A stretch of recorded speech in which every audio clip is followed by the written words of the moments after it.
പുല്ലൂർ വിശുദ്ധ ഫ്രാൻസിസ് സേവ്യറിൻ്റെ നാമധേയത്തിലുള്ള ഇടവക രൂപീകൃതമായതിൻ്റെ സുവർണ ജൂബിലി വർഷത്തിലേക്ക് നാം പ്രവേശിക്കുകയാണ്. ആഘോഷങ്ങളുടെ ഭാഗമായി ജൂബിലിയുടെ സുവർണ ശോഭയും വചനത്തിൻ്റെ മഹിമയും പ്രസരിപ്പിക്കുന്നതിനായി ഇടവകയുടെ ജിഹയായ സ്നേഹദൂതിൻ്റെ നേതൃത്വത്തിൽ വലിയ നോമ്പിലെ ആദ്യത്തെ ഞായറാഴ്ച മുതൽ 50 ഞായറാഴ്ചകളിൽ തുടർച്ചയായി ഇടവകയിലെ വിശ്വാസികളുടെ സജീവ പങ്കാളിത്തത്തോടെ മാധ്യമങ്ങളുടെ സഹായത്തോടെ ദൃശ്യാവിഷ്കാരങ്ങൾ തയ്യാറാക്കി ഇടവകയിലെ മുഴുവൻ ജനങ്ങൾക്കും എത്തിക്കുന്ന സുവർണമൊഴികൾ എന്ന ആത്മീയ ശുശ്രൂഷയ്ക്ക് ഇന്നിവിടെ ആരംഭം കുറിക്കുകയാണ്.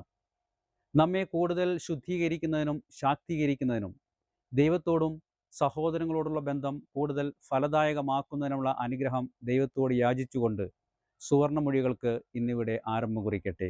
ഇന്നത്തെ സുവർണമൊഴികൾ വ്യാഖ്യാനം ചെയ്യുന്നത് സേവ്യർ പുലിക്കോട്ടിൽ.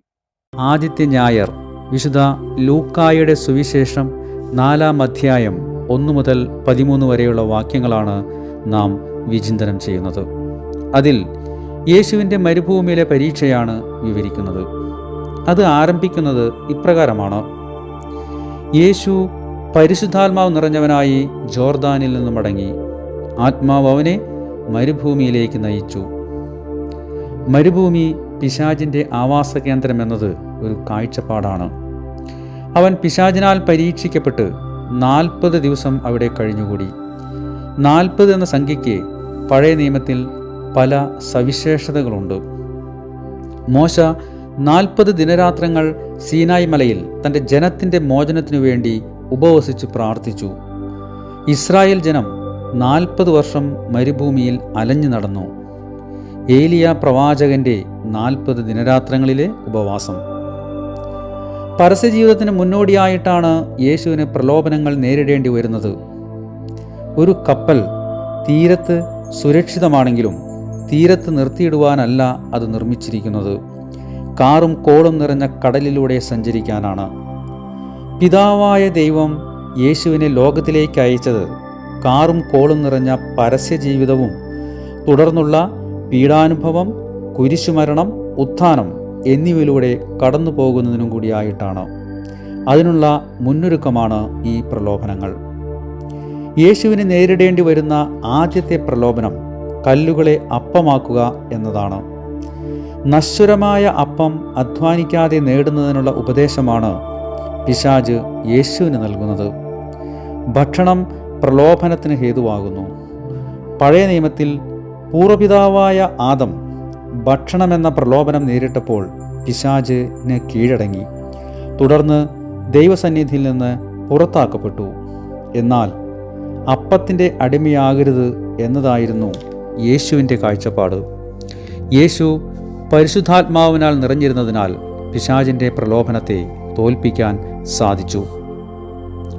രണ്ടാമത്തെ പ്രലോഭനം പിശാചിനെ ആരാധിക്കുകയാണെങ്കിൽ ഭൂമിയിലെ എല്ലാ അധികാരങ്ങളും നൽകാമെന്നതാണ്. ഈശോ തൻ്റെ ദൗത്യം ആരംഭിക്കുമ്പോൾ രാജാവായ പ്രതാപവാനായ ഒരു മിശിഹ എന്ന സങ്കല്പത്തോട് സമരസപ്പെടാൻ ഈശോയുടെ ഉള്ളിൽ വലിയ സംഘർഷമുണ്ടാകുന്നു.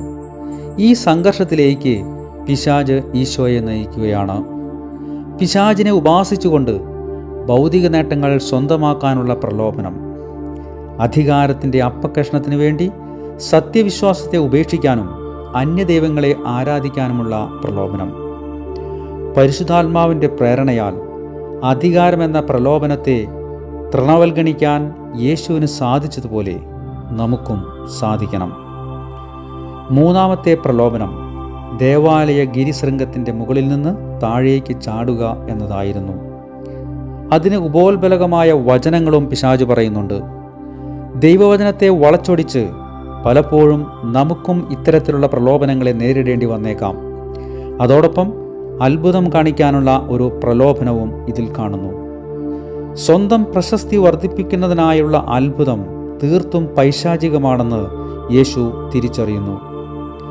നമ്മുടെ ഭവന നിർമ്മാണങ്ങളിലും വാഹന സൗകര്യങ്ങളിലും വേഷവിധാനങ്ങളിലും മറ്റുള്ളവരെ വിസ്മയിപ്പിക്കാനുള്ള പ്രലോഭനം നമുക്കുണ്ടാകും. അവ ദൈവാരൂപി നിറഞ്ഞതല്ല എന്ന് തിരിച്ചറിഞ്ഞ് പരാജയപ്പെടുത്തുവാൻ യേശുവിനെ പോലെ നമുക്കും സാധിക്കണം. വെള്ളത്തിലാണ് വള്ളം കിടക്കുന്നതെങ്കിലും വെള്ളം വള്ളത്തിൽ കയറാതെ നാം സൂക്ഷിക്കണം. നാം ലോകത്തിലാണ് ജീവിക്കുന്നതെങ്കിലും ലോകത്തിൻ്റെ അരൂപിക്ക് നമ്മെ കീഴ്പ്പെടുത്താതിരിക്കാൻ നാം ശ്രദ്ധിക്കണം. അതിനാൽ പ്രലോഭിതരാകുമ്പോൾ ഈശോയിലേക്ക് മുഖം തിരിക്കുക. അവൻ നമ്മെപ്പോലെ പരീക്ഷിക്കപ്പെട്ടവനാണ്. നമ്മുടെ ബലഹീനതകൾ മനസ്സിലാകാത്ത ഒരു ന്യായാധിപനല്ല നമുക്കുള്ളത്. അതിനാൽ മനസ്സിൽ മരുഭൂമികൾ രൂപപ്പെടാനിടയാക്കാതെ മനസ്സിനെ കുളിർമയുള്ളതാക്കുക. മാതാപിതാക്കളുമായും മക്കളുമായും ജീവിത പങ്കാളിയുമായും സഹോദരങ്ങളുമായും അയൽക്കാരുമായുമുള്ള സ്നേഹബന്ധത്തിലൂടെ മനസ്സിനെ കുളിർമയുള്ളതാക്കാം. അങ്ങനെ യഥാർത്ഥമായ പ്രാർത്ഥനാ ചൈതന്യവും സഹോദര സ്നേഹവും ആത്മപരിത്യാഗവും പുലർത്തിക്കൊണ്ട് ഈ ജൂബിലി വർഷം ഫലദായകമാകാൻ നമുക്ക് പരിശ്രമിക്കാം. അതിനുള്ള കൃപയ്ക്ക് ദൈവത്തോട് പ്രാർത്ഥിക്കാം. ആമേൻ.